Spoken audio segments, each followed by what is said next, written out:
Venda mě požádal o sestříhání krátkého videa, které se bude věnovat zachycenému ptactvu v oboře Hvězda. Kvůli náročnosti některých záběrů ve videu chybí zvuková stopa, proto si dovoluji přidat videu svůj hlas a pro vás některé zajímavé informace. Nacházíme se v Praze 6 v oboře Hvězda, která byla založena v 16. století ohrazením dubového lesa k chovu lovné zvěře. V oboře se nachází tento rybník, Tereska, napájený z potoku Světluška.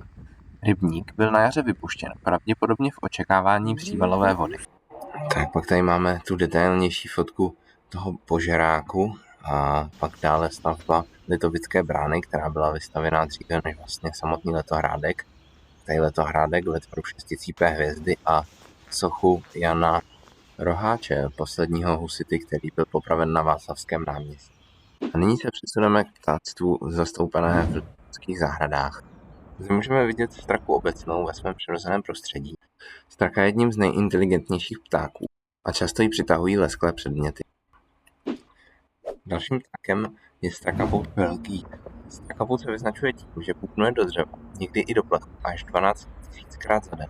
Slouží to hlavně k dorozumívání a vymezování teritoria, ne k hledání potravy.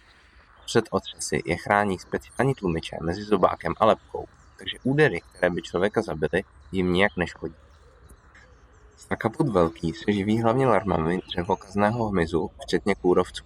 Dokáže je vyzobat i z hlubších vrstev dřeva díky silnému dlátovitému zobáku. Dále tu máme kachnu divokou, která je předkem většiny domácích kachen.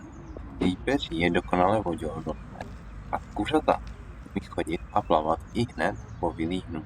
Teď tu mám pro vás takovou hadanku, klidně se stopněte video, poznali byste zpěv ptáka na pozadí. Ano, jedná se o pěnkavou obecnou.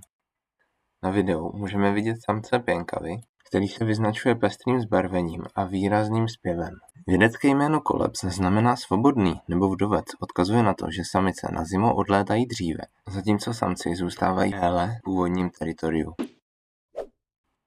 Dále tu máme kosa, který byl dříve skrytě žijícím lesním druhem a teprve ve 20. století se začal masově stěhovat do měst. Samec si své skladby opakovaně přehrává a postupně rozšiřuje se stářím a zkušenostmi. Sojka obecná Gardus glandarius je středně velký krkavcovitý pták s charakteristickým varovným hlasem, který upozorňuje ostatní živočichy na přítomnost predátorů.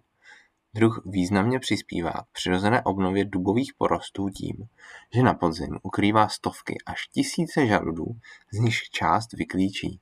Sojka využívá také takzvanou mravenčí koupel, při níž aplikuje kyselinu mravenčí z mravenců, ve kterých se koupe jako antiparazitární prostředek pro péči o peří.